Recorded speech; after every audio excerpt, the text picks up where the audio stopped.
Saksi mantan Mentan membeberkan sejumlah uang dan bahan pokok yang diminta Partai Nasdem dari Kementan yang nilainya lebih dari 2 miliar rupiah. Lalu bagaimana penelusuran aliran dana dugaan korupsi mantan Mentan ke Partai Nasdem? Kita bahas bersama pakar hukum pidana Universitas Jenderal Sudirman Hipnu Nugroho dan Jamaluddin Kudubun, pengacara Syahrul Yassin Limpo. Selamat malam Prof. Hipnu, Pak Jamaluddin. Selamat malam, Mbak Friska. Selamat malam, saya ke Pak Jamaluddin dulu. Saksi saat sidang menyebutkan membongkar adanya aliran dana ke parpol. Respons dari klien Anda seperti apa? Membenarkankah hasil kesaksian itu? Apa yang disampaikan oleh saksi itu benar adanya. Tapi kemudian catatannya adalah bahwa itu adalah perintah Bapak Presiden Republik Indonesia untuk seluruh kementerian, termasuk Kementerian Pertanian Republik Indonesia, dalam rangka memberikan ketahanan pangan pasca COVID kepada seluruh masyarakat di seluruh Indonesia.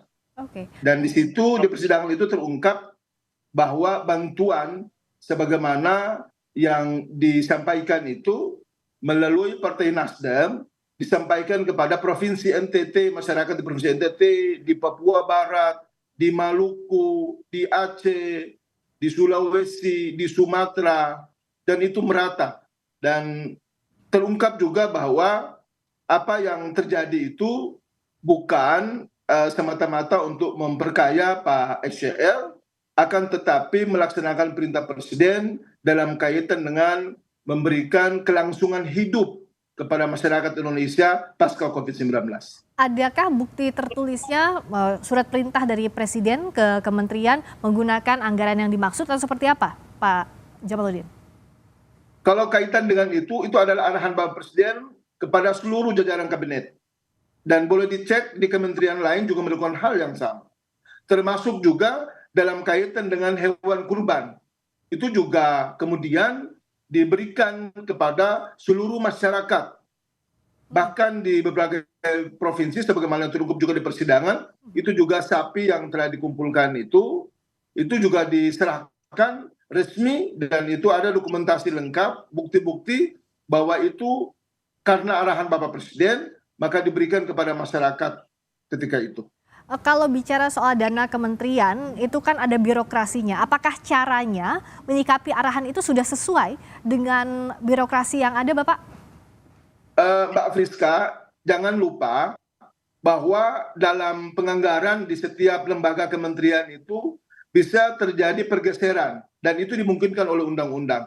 Nah, ketika pasca COVID-19 kan tidak ada anggaran seperti itu. Karena itulah Bapak Presiden memerintahkan untuk semua kementerian melakukan hal demikian.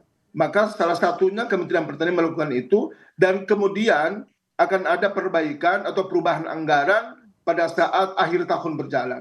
Dan itu yang dilakukan. Karena itulah kemudian tidak ditemukan adanya penyelewengan anggaran atau penggunaan atau dana-dana yang kemudian digunakan salah sasaran, sebagaimana yang seolah-olah terbangun framing di ruang publik terkait itu. Saya tanya ke Prof. Hipnu, sebenarnya bagaimana dalam pembuktian hal ini bisa dipertanggungjawabkan, Prof?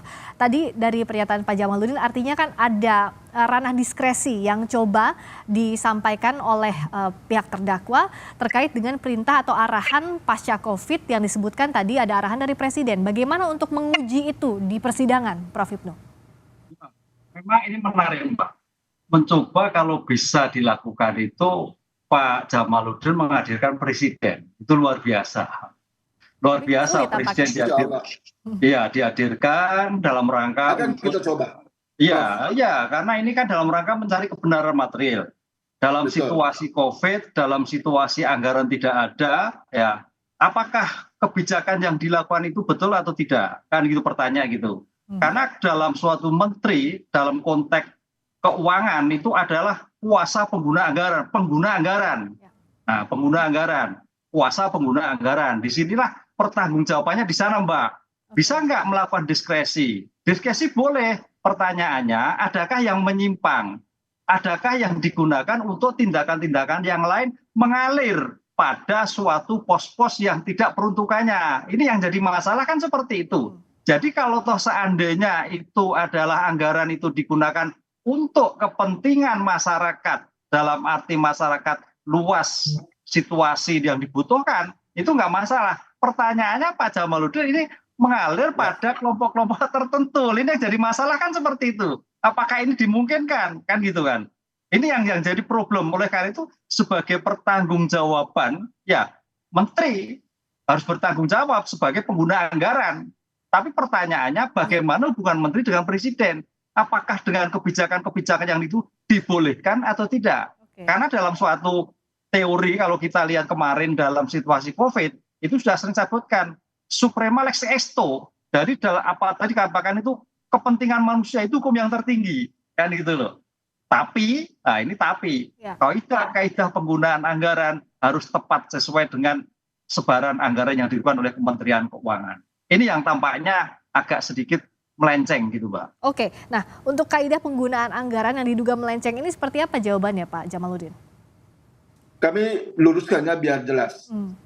Kemarin dalam kesaksian itu, Saksi Kepala Biro Umum, Kabak Umum dalam hal ini Pak Sukim telah menjelaskan secara terang benderang dan jelas bahwa dana sebagaimana yang dituliskan ke Ibu Joyce di Partai Nasdem dan kemudian ada paket sembako, itu bukti-bukti penerimaan oleh masyarakat di seluruh provinsi tanah air ini itu ada dan telah mereka kantongi. Dan itu yang kemudian kami cecar. Kami juga punya kekhawatiran, jangan sampai kemudian ini cuma hanya mengada-ada, lalu seolah-olah untuk kepentingan pihak tertentu, tapi ternyata tidak.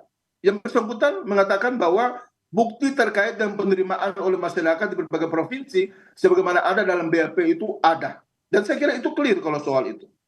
Oke, Prof. Hipnu lihatnya tadi, kuasa pengguna anggaran menggunakan anggaran ini yang dianggap bisa jadi potensi menyimpangnya seperti apa? Kalau tadi dari Pak Jamaludin bersikukuh bahwa diskresi ini berdasarkan perintah, dalam hal ini atasannya presiden. Tapi menguji ini seperti apa? Batasan diskresi seperti apa harusnya anggaran itu digunakan? Bagaimana, Prof? Ya, diskresi itu apabila suatu ketentuan peraturan perundangan tidak ada. Sehingga di sini menteri diberikan suatu kebijakan. Cuman pertanyaannya dalam kasus ini Mbak Friska, kenapa hanya Partai Nasdem, tidak ada partai yang lain? Ini yang perdebatannya kan seperti itu.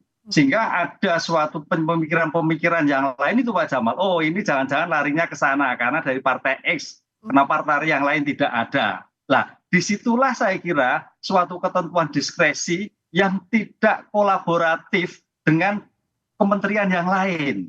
Itu Mbak Friska. Padahal kalau itu kebijakan untuk kepentingan manusia banyak, ya seluruhnya kementerian dilakukan seperti Pak Jamal tadi. Kenapa hanya Kementerian Pertanian, tidak ada kementerian-kementerian lain juga melakukan yang sama. Ini yang perdebatannya seperti itu muncul. Sehingga tidak salah kalau sampai pada hari ini kita muncul, wah alirannya kok ke Partai N. Wah, apakah ada kepentingan? Apakah ada tingkatan pencucian uang? Kan gitu kalau kita tarik-tarik ke ilmu hukum kan seperti itu. Karena kalau kita kaji pembuktian sekarang ini kan baru pada taraf pemerasan dan gratifikasi. Nah, konsep pemerasan gratifikasi itu ujungnya nanti adalah pada taraf terkait dengan TPPU. Nah, TPPU mana? Follow the money-nya. Itu yang saya kira saya melihat dari penuntut umum mengejarnya ke sana, begitu Mbak. Oke, kalau penuntut umum sekarang ke follow the money, akan seperti apa nanti pembuktian di persidangan? Kita akan lihat karena sidang pun masih berlangsung dan juga akan ada saksi-saksi yang dihadirkan untuk menyempurnakan proses pembuktian di persidangan terkait kasus yang menimpa ex-Menteri Pertanian. Terima kasih. Dan tambah sedikit aja, Pak. Singkat saja, Pak Jamal. Ya, singkat. Terkait dengan perintah Bapak Presiden itu, kami yakin sungguh semua menteri melakukan itu. Hanya saja karena yang bermasalah dari Kementerian Pertanian, maka kemudian yang kita lihat itu adalah ada pengelolaan oleh Partai Nasdem. Tapi kami yakin sungguh bahwa semua kementerian melakukan dan tidak menutup kemungkinan bahwa partai politik lain pun juga melakukan hal yang sama.